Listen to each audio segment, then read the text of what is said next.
The Maine Senate race is heating up over comments from incumbent Republican Susan Collins. Marine combat veteran Graham Plattner has repeatedly claimed the Republican senator sent him to Iraq by voting to authorize the war in 2002. Well, here's what Senator Collins said when she was asked about Plattner's claims yesterday. So I respect anyone who steps forward to serve their country.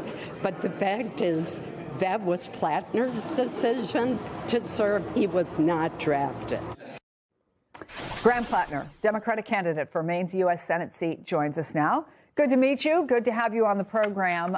Collins' comments have drawn some pretty sharp reaction, especially from veterans. What about what she said strikes a chord?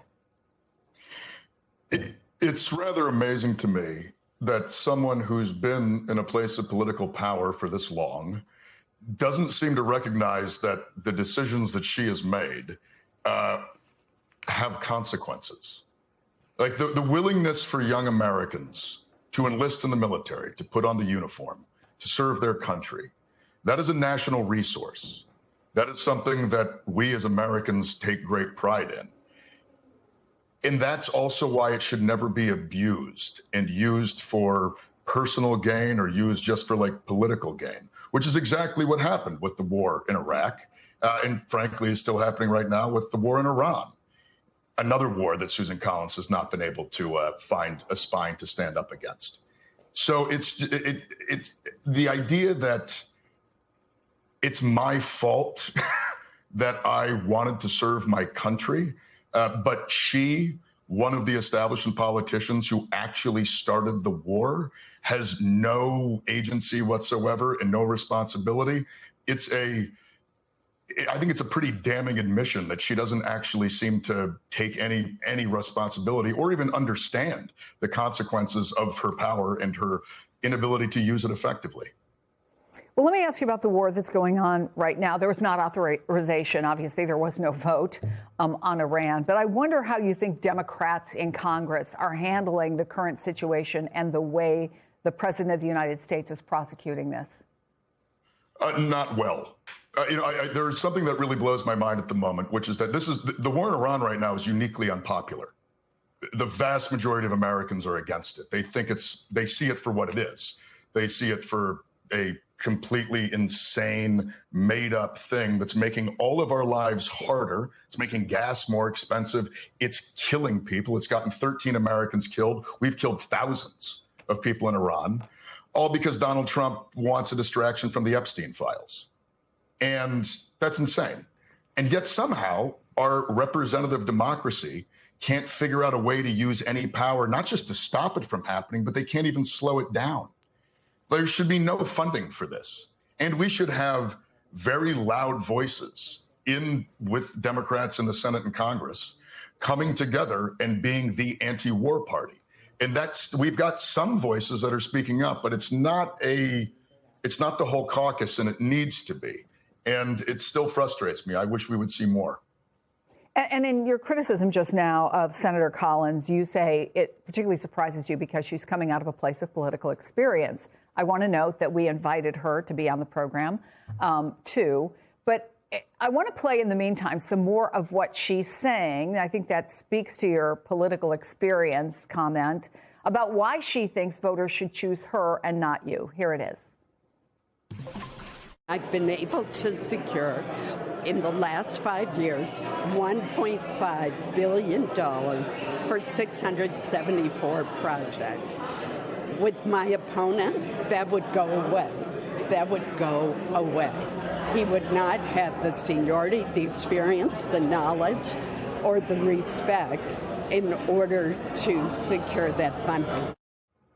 So while the latest poll from UNH has you ahead by 9 points, we've seen the senator defy expectations in polls before. Does the argument we just heard from her, in a time of economic uncertainty, help her? No. And the reason why is that things have gotten harder down here. She's been in power for 30 years. She points out that she has seniority. She does. She's been there since the late 1990s. And that seniority has not created a Maine in which housing is more affordable or accessible. She has not been able to keep our rural healthcare system from collapsing. A system, by the way, that is collapsing because she didn't use her power at all to stop the big, beautiful bill, which cut Medicaid and Medicare funds simply to justify tax cuts for corporations and billionaires. It is those cuts that are contributing to the closing of rural hospitals in Maine. Mainers are not seeing their wages go up, but they are seeing the price of goods and services that they need continue to go up, including right now, gas. I mean, we're still at $4.50 up here.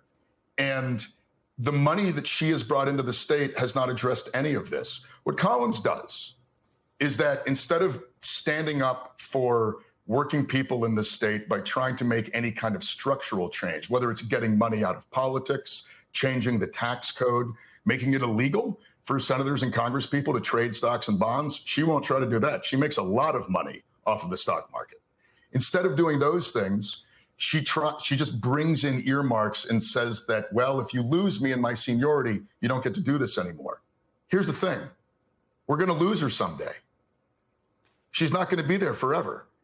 And when that day comes, we will lose her seniority. The question is, do we want to replace her with someone who, one, has the time and the inclination to spend time rebuilding that seniority and rebuilding that power, but also using that power to make those structural changes, getting money out of politics, making it illegal for congresspeople to trade stocks and bonds, looking at things like term limits, the structural fixes. You can do both of these things. They're not mutually exclusive, but she's trying to pitch us that they are, and it's clearly not working because things down here are difficult for working Mainers. Yeah, I think there's the question of how much Americans are hurting. There's also the question of the contrast between how this administration is spending money, right? So I want to ask you about something that happened today. The judge temporarily blocking the nearly $1.8 billion settlement fund that could allow taxpayer money to go to violent January 6th attackers, to other people who claim they were wrongly prosecuted. One of countless ways that the administration has tried to upend government as we know it. You're running to enter Congress in this world, in this Donald Trump world. How do you propose handling it? I think when we get the majority in the Senate, we need to use our investigatory capacity with Senate committees to shut this White House down. We need to haul everybody under subpoena in front of those committees for the next 2 years so they're too busy answering questions and starting another stupid war or figuring out other ways to be corrupt. We also have so much to investigate. I mean, it's really important right now that we understand that the law is being broken almost every single day by the Trump administration and those that are supporting it. And we need to look into it, and we need to we need to hold people accountable.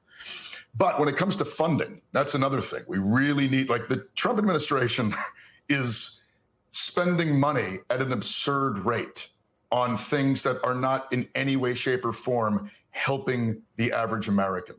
Whether it's the war in Iran, whether it's this illegal slush fund, whether it's attempting to get the taxpayer to pay for Trump's stupid ballroom.